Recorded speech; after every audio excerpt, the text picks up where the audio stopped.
June 23rd, 1941. A low ridge overlooking open ground. Dawn is just beginning to lift the mist. The air is cool. Visibility is uneven, clear in places, distorted in others. Inside a tank turret, the smell of fuel and oil hangs heavy.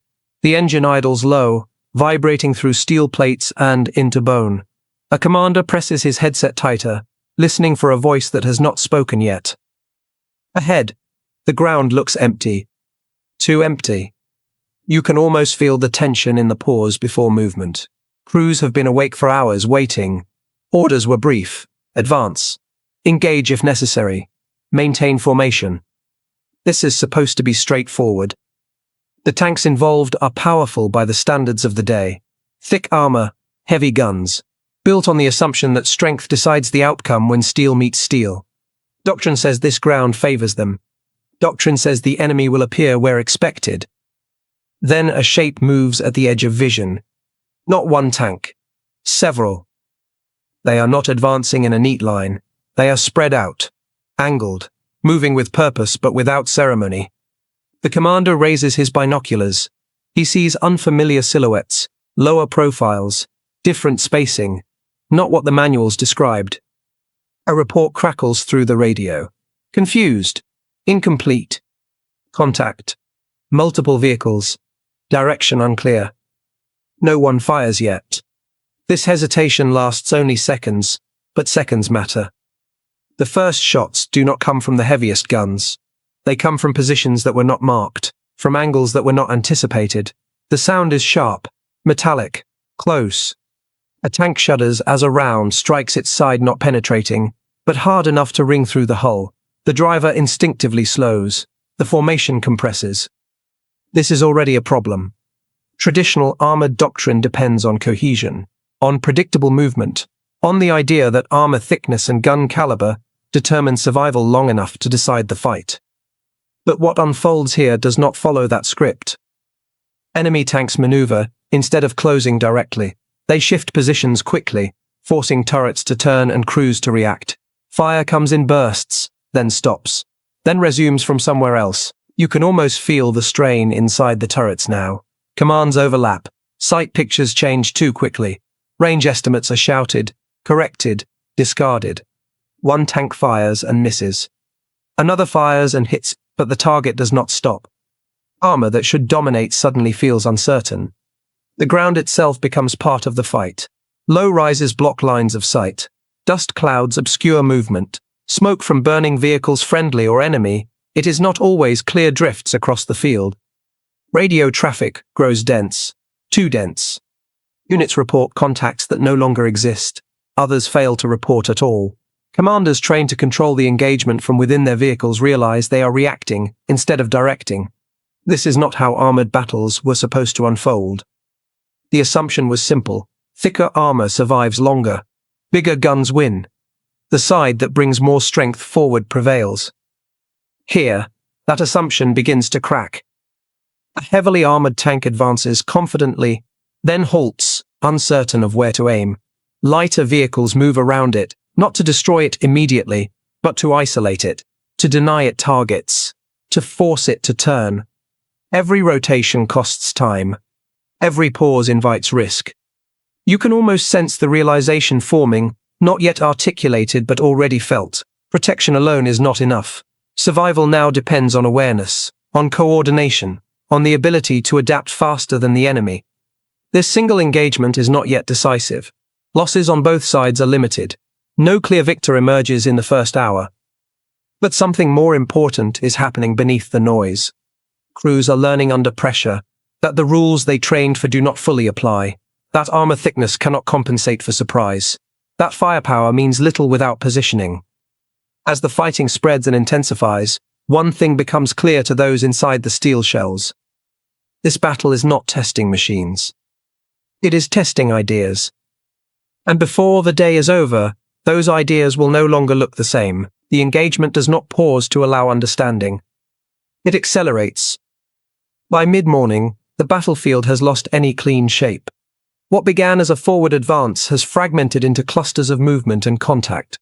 Tanks operate in small groups now, sometimes alone, sometimes overlapping by chance rather than plan. Commanders search for patterns. Doctrine offers them familiar answers: mass the armor, press forward, overwhelm through strength.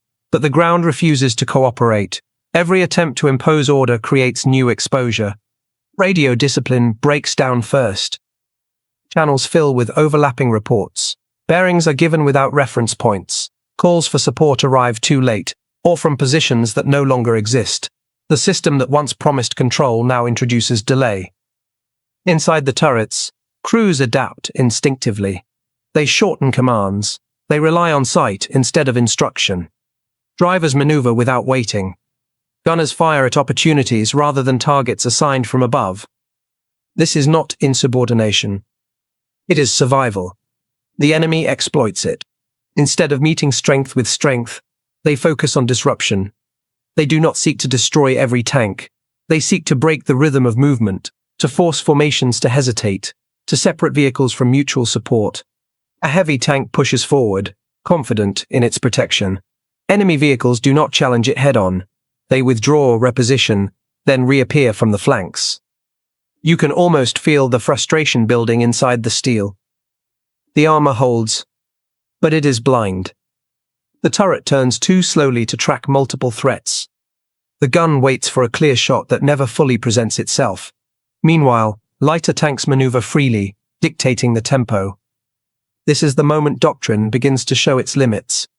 Armored theory had emphasized concentration, a decisive clash where weight and firepower would settle the outcome. But this engagement refuses to become decisive in that way. It is fluid, disjointed, uncomfortable.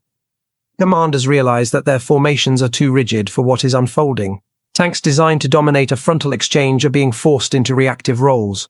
Protection that once promised confidence now encourages overcommitment. Adaptation becomes uneven. Some units attempt to pull back and regroup, seeking clearer ground. Others press forward, hoping momentum will restore coherence. The result is inconsistency, different approaches unfolding side by side, often without coordination. The battlefield becomes a laboratory. Not by design, but by necessity. You can almost see the contrast between crews trained to execute doctrine and those willing to abandon it under pressure. The difference is not experience or courage. It is flexibility. A lighter tank darts between positions, exposing itself briefly to gain information. A heavier vehicle holds back, using its gun to deny ground rather than claim it. Infantry begins to matter again, not as support, but as eyes. The engagement is forcing integration. Not through planning, but through failure. As losses accumulate, they do not align with expectations. Heavier armor is not immune. Lighter armor is not automatically doomed. Outcomes depend less on specifications and more on coordination, between vehicles, between crews, between decisions. The manuals did not predict this balance. They assumed technology would define the limits of action, that armor thickness and gun caliber would set the terms. Here, those terms are being renegotiated minute by minute. By afternoon, higher command attempts to reassert control. Orders arrive instructing units to reform, to establish clearer lines, to bring firepower to bear decisively. The orders are correct. They are also late. The battle has moved beyond centralized direction. Decisions are being made at the lowest levels by commanders who can see the ground, hear the engines, feel the timing. You can almost sense the discomfort this creates.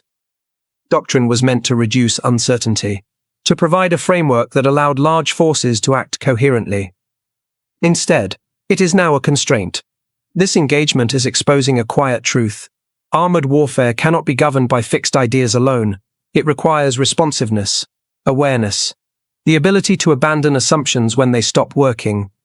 The day is far from over.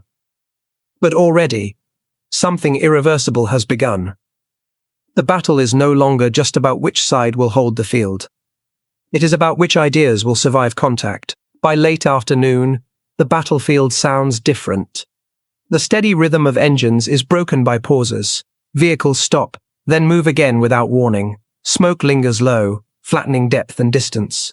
What was once open ground now feels segmented, broken into pockets of uncertainty.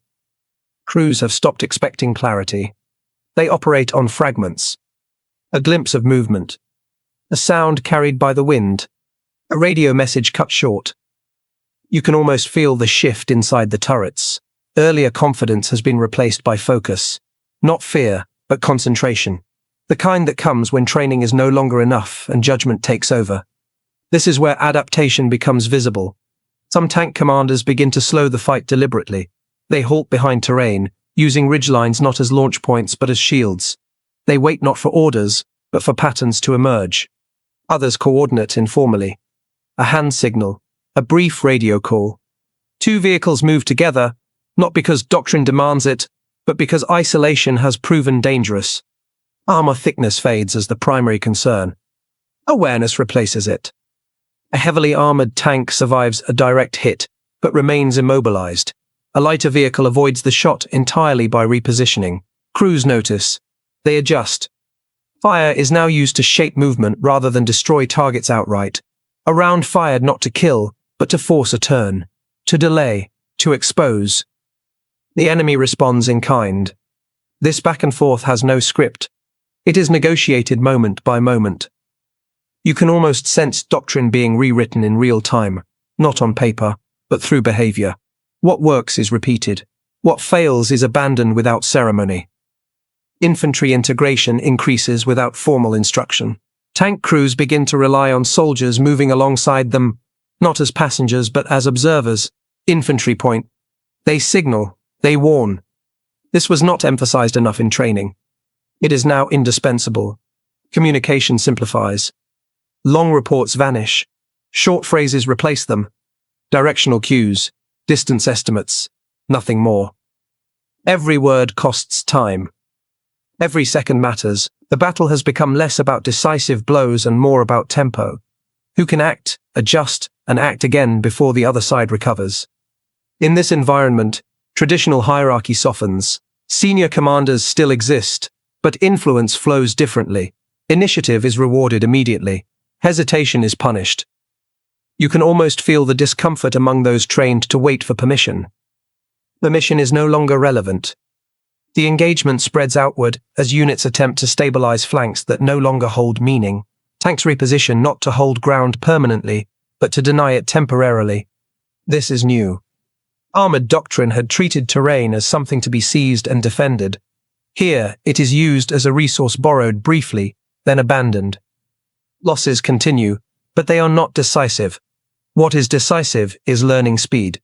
Which crews absorb lessons faster? Which formations adjust their behavior first? By evening, the character of the battle has changed. It no longer resembles the clash anticipated by planners on either side. It has become a contest of adaptability under pressure. The realization is subtle but profound. Armor alone does not dominate the battlefield. Doctrine alone does not control it. The side that adapts faster regardless of equipment gains the advantage. This engagement has not yet changed the outcome of the war, but it has already changed something more fundamental. It has shown that armored warfare is not static, that it evolves in contact, that the next battles will not be fought the same way as the last. As night approaches, crews prepare to continue not with certainty, but with revised instincts. And the question that lingers is no longer about which tanks are strongest, but which armies can learn the fastest. Night does not end the battle. It reshapes it. Engines idle in darkness. Crews remain inside their vehicles longer than planned, listening. The field is quiet, but not calm. Movement continues in short bursts, relocations measured in meters, not kilometers. Steel, in the dark, feels heavier.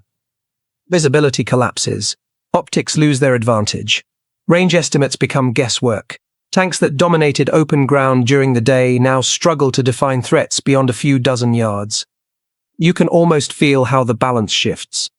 Armor thickness, once a source of confidence, now creates inertia. Heavy vehicles are slower to reposition.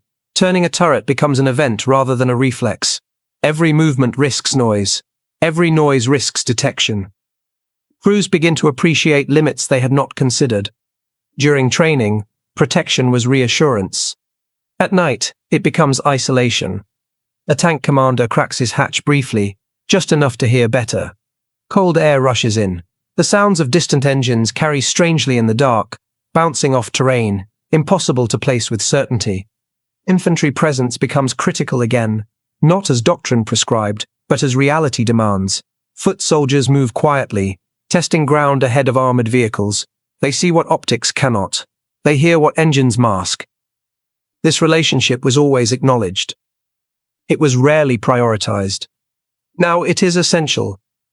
In several sectors, tanks wait while infantry advances first, not to attack, but to observe, to confirm space, to reduce uncertainty before steel moves forward again. This inversion of roles matters. Traditional armored doctrine treated tanks as the spearhead, the force that creates opportunity. Infantry was meant to follow and consolidate. Tonight, the tanks follow. Firepower is held back, not because it is unavailable, but because its use reveals position. Light flashes in darkness, invite attention from every direction. You can almost sense restraint becoming a skill.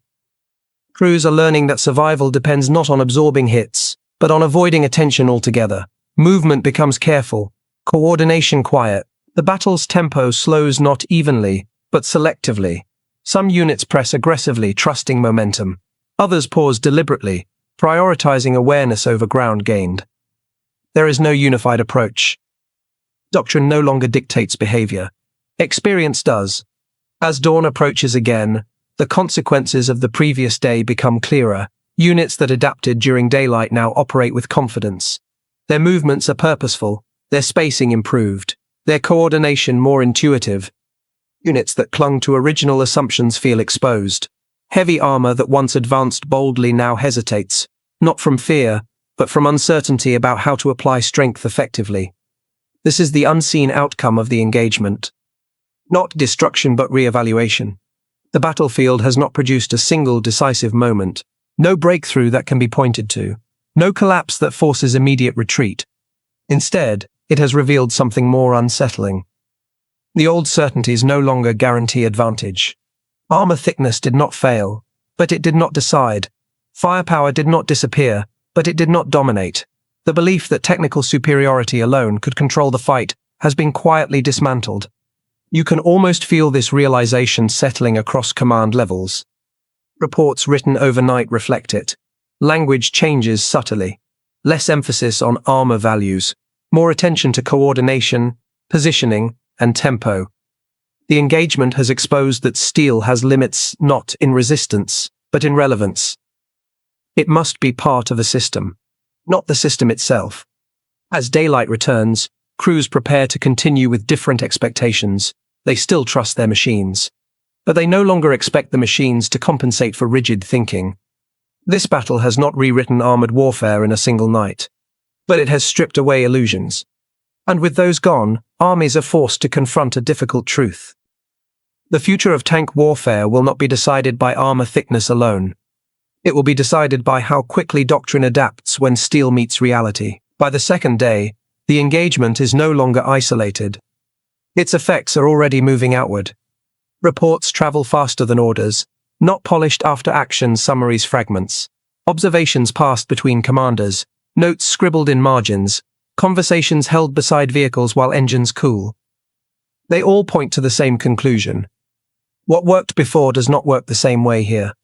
Higher command begins to notice patterns that were not anticipated. Units that adjusted early spacing their tanks, coordinating closely with infantry, using terrain defensively rather than aggressively report fewer losses and greater freedom of movement. Units that attempted to fight the battle as planned report confusion, stalled advances, missed opportunities. This contrast matters. It challenges a core assumption that consistency across formations produces strength. In this engagement, uniformity has become a weakness. Doctrine was meant to create predictability for friendly forces. Instead, it has created predictability for the enemy. You can almost sense the discomfort this realization causes. Doctrine represents years of study, training, and institutional confidence. To question it is to question the foundation of how armies understand themselves. But the evidence is difficult to ignore. Armor that operates independently struggles. Tanks that rely on thickness rather than awareness become targets, not because they are penetrated easily, but because they are managed poorly under pressure. Adaptation is no longer optional. Commanders begin issuing guidance that sounds unfamiliar. Emphasis on combined arms coordination, on initiative at lower levels, on flexibility in formation and tempo.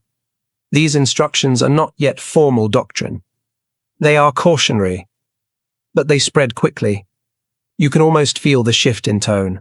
Less certainty, more experimentation, a willingness to accept variation in execution as long as outcomes improve. This is how change begins in wartime. Not through declarations, but through quiet imitation. A maneuver that worked yesterday is repeated today by a neighboring unit.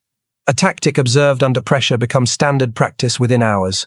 Crews talk to crews. Officers compare notes. The battlefield becomes a classroom. Importantly, this learning is not one-sided. Both forces absorb the same lesson. Tanks cannot operate as isolated instruments of shock. They must be integrated into a system that values information, coordination, and tempo as much as protection. You can almost sense armored warfare becoming more thoughtful, less about brute strength, more about orchestration. This does not mean armor loses importance. It means its role is redefined. The tank is no longer the solution by itself. It is a tool, powerful, resilient, but dependent on context, on support, on timing. The engagement that began as a single clash now influences planning beyond its immediate area. Future operations quietly incorporate its lessons. Formations adjust. Training priorities shift. None of this is announced publicly. But it is real, and it will shape how the next battles unfold. As commanders prepare for renewed contact, they do so with revised expectations. Not of victory guaranteed by steel, but of success earned through coordination. The battlefield has delivered its verdict. Armor thickness alone cannot dictate outcomes. Adaptation can. The question now is not whether armies have learned the lesson, but how deeply it will change the way they fight. By the third day, the fighting settles into a pattern that would have seemed unfamiliar just days earlier. Tank formations no longer move as solid blocks. They spread out, they pause, they wait for information before committing strength. What once looked hesitant now feels deliberate. The battlefield is quieter not because the danger has passed, but because actions are more selective. Commanders begin planning with uncertainty, assumed rather than avoided. Orders are shorter. Objectives are flexible. Timelines are treated as suggestions, not guarantees. You can almost feel the shift in mindset. Where armor was once pushed forward to impose control, it is now used to support it. Tanks hold ground briefly, deny movement, protect infantry advances. They withdraw when necessary, without shame. This is not retreat. It is adaptation. Firepower is applied with restraint. Not every target is engaged. Not every contact is pursued. Tanks conserve position and awareness as carefully as they conserve ammunition. Crews operate with greater spacing. Mutual support replaces tight formation. A vehicle is no longer protected simply by being close to another.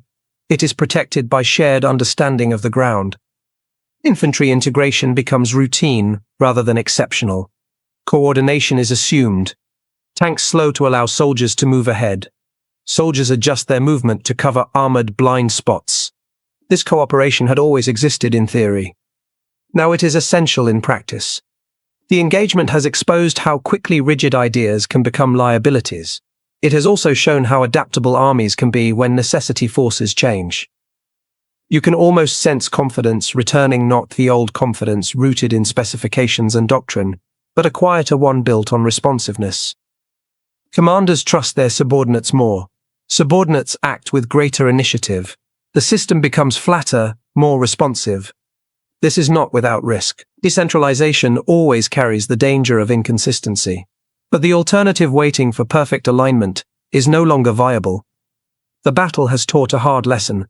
Hesitation kills momentum faster than fire. As operations continue, outcomes improve for units that embrace flexibility. They suffer fewer surprises. They recover more quickly from mistakes. They exploit opportunities faster. The engagement that began as a test of machines has become a test of organizational learning. Armor thickness still matters. Firepower still matters. But they are no longer the deciding factors. What decides outcomes now is integration. Between tank and infantry, between command and execution, between doctrine and reality. By the time the fighting winds down, the field does not belong decisively to one side. Control shifts, pressure remains. The larger campaign continues. But something permanent has changed. Those who participated understand that future battles will not resemble the ones they trained for. They will demand flexibility as a core skill. The manuals will eventually reflect this. Training programs will adjust. Designs will evolve. But the real change has already happened, here, under pressure, without permission. This engagement did not end armored warfare as it was known. It forced it to grow up. And as armies move forward, carrying these lessons into new operations, one question remains unresolved. Will adaptation remain a response to crisis, or become the foundation of how armored forces fight from now on? When the fighting finally thins out, there is no single moment that marks the end. No ceremony. No clear conclusion. The engagement fades into the larger movement of the war, absorbed by new orders, new objectives, new pressures. But for those who fought here, something fundamental has shifted. In the days that follow, crews talk less about individual actions and more about patterns, about what failed quietly, about what worked unexpectedly, about how quickly confidence based on equipment alone dissolved under pressure. This was not the tank battle planners imagined. It did not resolve itself through superior armor or heavier guns. It did not reward rigid formations or perfect execution of pre-written plans. It rewarded adjustment. What this engagement exposed was not a flaw in machines, but in assumptions.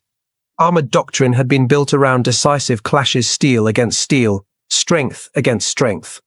The belief was that superiority could be engineered, measured, and applied predictably. Here, predictability collapsed. Tanks that should have dominated were delayed. Lighter vehicles that should have been overmatched survived through positioning and awareness. Infantry, once treated as supporting elements, proved decisive in shaping outcomes. The tank did not lose its place on the battlefield. It lost its illusion of independence. Commanders who observed this understood its implications immediately. Future battles would not be won by armor alone. They would be won by systems networks of coordination where tanks were one element among many. Firepower remained necessary. Protection remained valuable.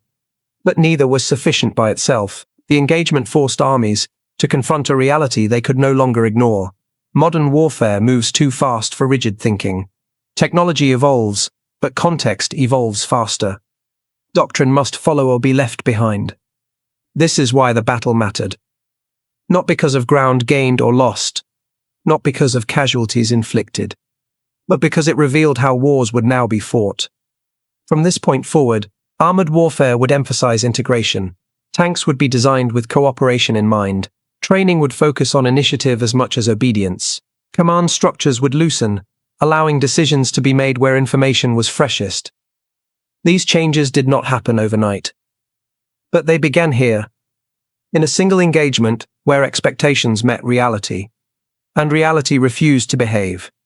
The men inside the tanks did not think of themselves as rewriting warfare. They were solving problems in front of them, making decisions that felt obvious only in hindsight. History would later give this moment meaning. At the time, it was simply survival through adaptation. That is how doctrine truly changes. Not in classrooms, not in manuals, but in the quiet realization, under fire, that the old way no longer works.